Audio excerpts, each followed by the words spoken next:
യോഹന്നാൻ 19 അധ്യായം 1 മുതൽ 42 വരെയുള്ള വാക്യങ്ങൾ. പീലാത്തോസ് യേശുവിനെ ചമ്മട്ടി കൊണ്ട് അടുപ്പിച്ചു. പടയാളികൾ ഒരു മുൾക്കിരീടം ഉണ്ടാക്കി അവന്റെ തലയിൽ വെച്ചു. ഒരു ചുവന്ന മേടയ്ക്ക് അവനെ അണിയിച്ചു. അവർ അവന്റെ അടുക്കൽ വന്ന് യഹൂദരുടെ രാജാവേ സ്വസ്തി എന്ന് പറഞ്ഞ് കൈകൊണ്ട് അവനെ പ്രഹരിച്ചു. പീലാത്തോസ് വീണ്ടും പുറത്തു വന്ന് അവരോട് പറഞ്ഞു, ഒരു കുറ്റവും ഞാൻ അവനെ കാണുന്നില്ല എന്ന് നിങ്ങൾ അറിയാം. ഇതാ ഇവനെ നിങ്ങളുടെ അടുത്തേക്ക് കൊണ്ടുവരുന്നു. മുൾക്കിരീടവും ചുവന്ന മേടയ്ക്ക് ധരിച്ച് യേശു പുറത്തേക്ക് വന്നു. അപ്പോൾ പീലാത്തോസ് അവരോട് പറഞ്ഞു, ഇതാ മനുഷ്യൻ. അവനെ കണ്ടപ്പോൾ പുരോഹിത പ്രഭുക്കന്മാരും സേവകരും വിളിച്ചു പറഞ്ഞു, അവനെ ക്രൂശിക്കുക, അവനെ ക്രൂശിക്കുക. പീലാത്തോസ് പറഞ്ഞു, നിങ്ങൾ തന്നെ അവനെ കൊണ്ടുപോയി ക്രൂശിച്ചുകൊള്ളുവിൻ. എന്തെന്നാൽ ഞാൻ അവനിൽ ഒരു കുറ്റവും കാണുന്നില്ല. യഹൂദർ പറഞ്ഞു, ഞങ്ങൾക്ക് ഒരു നിയമമുണ്ട്, ആ നിയമം അനുസരിച്ച് ഇവൻ മരിക്കണം, കാരണം ഇവൻ തന്നെ ദൈവപുത്രനാക്കിയിരിക്കുന്നു. ഇത് കേട്ടപ്പോൾ പീലാത്തോസ് കൂടുതൽ ഭയപ്പെട്ടു. അവൻ വീണ്ടും പ്രത്തോറിയത്തിൽ പ്രവേശിച്ച് യേശുവിനോട് ചോദിച്ചു, നീ എവിടെ നിന്നാണ്? യേശു മറുപടിയൊന്നും പറഞ്ഞില്ല. പീലാത്തോസ് ചോദിച്ചു, നീ എന്നോട് സംസാരിക്കുകയില്ലേ?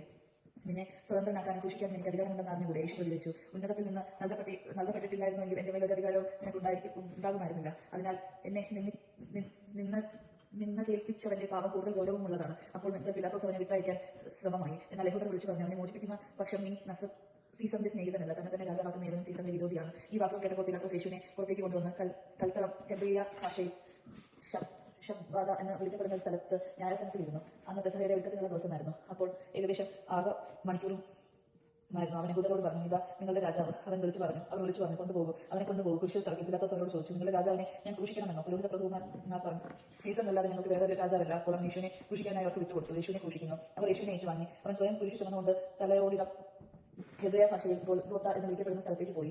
അവിടെ അവർ അവനെ ക്രൂശിച്ചു. അവനോടൊപ്പം മറ്റു രണ്ടുപേരെയും യേശുവിന്റെ മധ്യത്തിലും അവരെ ഇരുവശങ്ങളിലായി പീലാത്തോസ് ശീർഷകം എഴുതി കുരിശിന് മുകളിൽ വെച്ചു. അതിങ്ങനെയായിരുന്നു, നസ്രായനായ യേശു, യഹൂദരുടെ രാജാവ്. യേശുവിനെ ക്രൂശിച്ച സ്ഥലം പട്ടണത്തിന് സമീപമായിരുന്നതിനാൽ യഹൂദരിൽ പലരും ആ ശീർഷകം വായിച്ചു. അത് ഹെബ്രായയുടെ ലത്തീനിലും ഗ്രീക്കിലും എഴുതപ്പെട്ടിരുന്നു. യഹൂദരുടെ പുരോഹിത പ്രഭുക്കന്മാരും പീലാത്തോസിനോട് പറഞ്ഞു, യഹൂദരുടെ രാജാവ് എന്നല്ല, യഹൂദരുടെ രാജാവ് ഞാനാണ് എന്ന് അവൻ പറഞ്ഞു, എന്നാണ് എഴുതേണ്ടത്. പീലാത്തോസ് പറഞ്ഞു, ഞാൻ എഴുതി.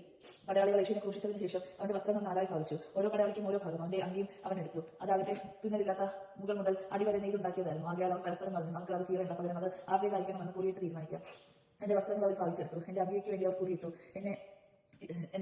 എന്ന തിരുവെഴുത്ത് പൂർത്തിയാക്കാൻ വേണ്ടിയാണ് പടയാളികൾ ഇപ്രകാരം ചെയ്തത്. യേശുവിന്റെ കുരിശിനരികെ അവന്റെ അമ്മയും അമ്മയുടെ സഹോദരിയും ക്ലോപ്പാസിന്റെ ഭാര്യ മറിയോ മഗ്ദലീന മറിയോ നിൽക്കുന്നുണ്ടായിരുന്നു. യേശു തന്റെ അമ്മയും താൻ സ്നേഹിച്ച ശിഷ്യനും അടുത്ത് നിൽക്കുന്നത് കണ്ട് അമ്മയോട് പറഞ്ഞു, സ്ത്രീയെ, ഇതാ നിന്റെ മകൻ. അനന്തരം അവൻ ആ ശിഷ്യനോട് പറഞ്ഞു, ഇതാ നിന്റെ അമ്മ.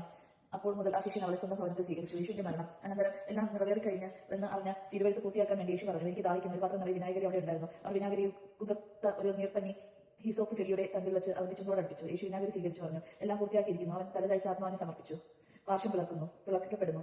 അത് സാപത്തിനുള്ള ഒരുക്കത്തിന്റെ ദിവസമായിരുന്നു. ആ സാപത്ത് ഒരു വലിയ ദിവസമായിരുന്നു. സാപത്തിൽ ശരീരങ്ങൾ കുരിശിൽ കിടക്കാതിരിക്കാൻ വേണ്ടി അവരുടെ കാലുകൾ തകർക്കാനും അവരെ നീക്കം ചെയ്യാനും യഹൂദർ പീലാത്തോസിനോട് ആവശ്യപ്പെട്ടു. അതിനാൽ പടയാളികൾ വന്ന് അവനോട് കൂടി ക്രൂശിക്കപ്പെട്ട 2 പേരുടെ കാലുകൾ തകർത്തു. അവർ യേശുവിനെ സമീപിച്ചപ്പോൾ അവൻ മരിച്ചു കഴിഞ്ഞു എന്ന് കാണുകയാൽ അവന്റെ കാലുകൾ തകർത്തില്ല. എന്നാൽ പടയാളികൾ ഒരുവൻ അവന്റെ പാർശ്വത്തിൽ കുന്തം കൊണ്ട് കുത്തി. ഉടനെ അതിൽ നിന്ന് രക്തവും വെള്ളവും പുറപ്പെട്ടു. അത് കണ്ടയാൾ തന്നെ സാക്ഷ്യപ്പെടുത്തിയിരിക്കുന്നു. അവന്റെ സാക്ഷ്യം സത്യവുമാണ്. നിങ്ങൾ വിശ്വസിക്കേണ്ടതിന് ഞാൻ സത്യമാണ് പറയുന്നതെന്ന് അവൻ അറിയുകയും ചെയ്യുന്നു. അവന്റെ അസ്ഥികളിൽ ഒന്നുപോലും തകർക്കപ്പെടുകയില്ല എന്ന തിരുവെഴുത്ത് പൂർത്തിയാക്കാൻ വേണ്ടിയാണ് ഇത് സംഭവിച്ചത്. മറ്റൊരു തിരുവെഴുത്ത് പറയുന്നു, തങ്ങൾ കുത്തി മുറിവേൽപ്പിച്ചവനെ അവർ നോക്കി നിൽക്കും.